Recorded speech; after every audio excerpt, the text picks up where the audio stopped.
E aí, alguém já parou para pensar como a magia é transmitida? Sabe, será que é algo que se herda, que se aprende? Bom, hoje a gente vai mergulhar a fundo nisso. Vamos explorar as várias formas de transmissão de poder mágico. Desde, olha só, um ritualzinho simples de limpeza até o despertar de um poder interior, algo bem profundo. E claro, a gente vai dar uma olhada também no lado sombrio da coisa. O que acontece quando alguém tenta, digamos, roubar magia? Mas calma lá. Antes de sair falando de transmissão, a gente precisa alinhar uma coisa. Afinal, o que é magia? O material que a gente está usando como base aqui começa justamente com essa pergunta, que é essencial. E a resposta, olha, pode parecer algo super complexo, né? Mas a definição que a gente vai ver é, na verdade, bem direta e poderosa. Olha só que simples. Magia é o ato consciente de ativar e direcionar energias. E ponto final. O que isso quer dizer? Quer dizer que não é um acidente, não é algo que acontece por acaso. É uma ação intencional, deliberada. E essa ideia de intenção é a peça-chave para a gente entender tudo que vem pela frente. Então vamos lá. A primeira forma, e talvez a mais comum, é o que o texto chama de transmissão limitada. Pensa nela como se fosse a porta de entrada para esse universo mágico. É aquele tipo de interação que, olha, muita gente já passou e nem se deu conta de que estava participando de um ato de magia. O material que a gente está analisando traz um exemplo bem prático. Imagina a cena. Alguém vai num centro de umbanda buscar ajuda. Essa pessoa, o consulente, está com a casa carregada, com uma energia pesada, e aí uma entidade espiritual, um guia, dá instruções bem específicas para limpar o ambiente. Não é um conselho vago, tipo, pense positivo. Não, é um ritual mesmo, com um passo a passo. E olhando assim, os passos parecem até simples, né? Acende uma vela, põe um copo d'água, mas é aqui que está a mágica da coisa. Cada elemento ali tem um porquê. A vela é o fogo, que vem para purificar, para transmutar. Água do lado, funciona como um ímã, puxando toda a energia negativa que o fogo está liberando. E o guia espiritual, mesmo à distância, está como que regendo essa pequena orquestra de elementos. A pessoa que faz o ritual é o canal, entende? Mas a fonte do poder, a origem, não é ela. E é exatamente por isso que se chama transmissão limitada. A pessoa não precisa ser nenhuma maga, nenhum especialista. Ela só segue a receita. E o efeito, embora seja poderoso, ele é limitado. Limitado no tempo, dura só enquanto a vela queima. E limitado no espaço, funciona só ali, dentro de casa. É uma solução pontual, sabe, para um problema específico. Ok, mas e se a pessoa não quiser só receber a magia? E se ela quiser dar um passo além? É aí que a gente entra no que o texto chama de o caminho do praticante. Aqui a coisa muda de figura. A pessoa deixa de ser, digamos, um paciente para se tornar um agente.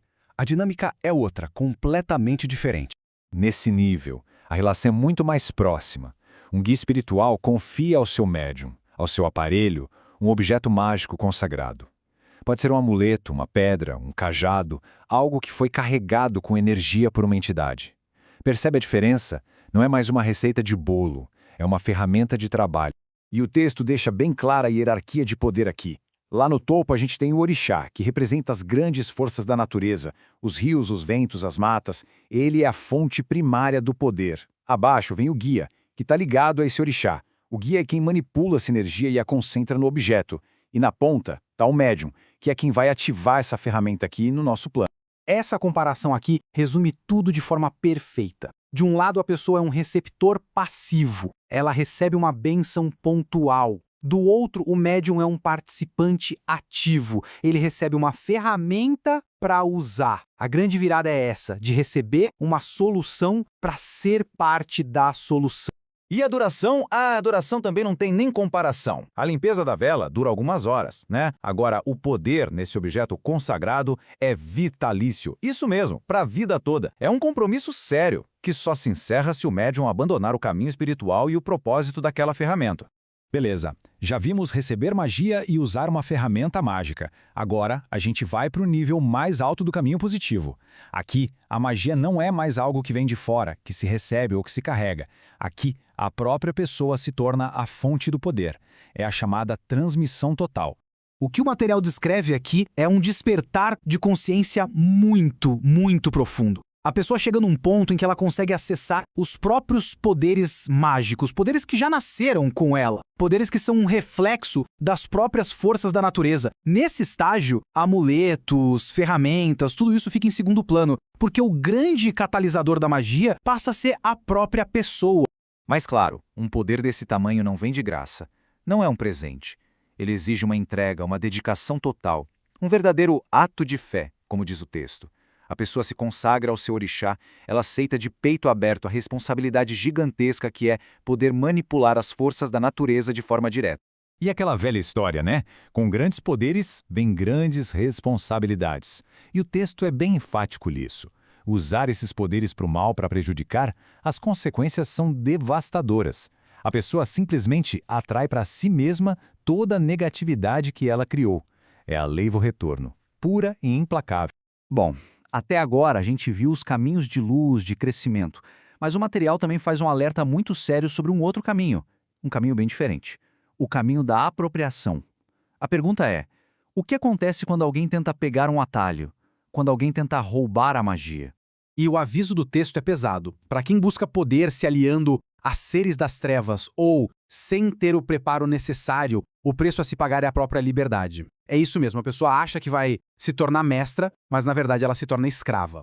O processo que o material descreve é o de uma queda trágica. Pensa num médium muito poderoso, mas imprudente. Ele começa a se apropriar de processos mágicos que não são dele, de fontes que ele nem conhece. Essa atitude atrai a atenção de entidades negativas, que olham para ele e veem o quê?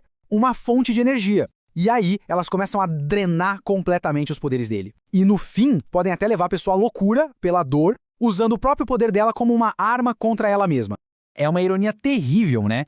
Na busca por controle, a pessoa se torna para sempre escrava dos mesmos poderes que ela queria controlar. Ela vira um fantoche, uma bateria de energia para aquelas forças que um dia ela sonhou em dominar. Ufa! Depois de passar por esses caminhos tão distintos, né, os de luz e os de sombra, o material nos leva para um fechamento, uma conclusão que amarra todas essas pontas. Olha só essa tabela. Ela resume os 3 caminhos positivos de um jeito genial. Dá para ver direitinho a progressão, né? A gente sai de um papel passivo, na transmissão limitada, para um papel ativo, na localizada, e finalmente chega a ser um criador responsável, na total. O poder vai de temporário para vitalício e, por fim, permanente. E a chave de tudo, a cada passo a responsabilidade só aumenta. A recomendação do material de base é bem explícita, bem direta. Só os 3 primeiros métodos de transmissão são indicados.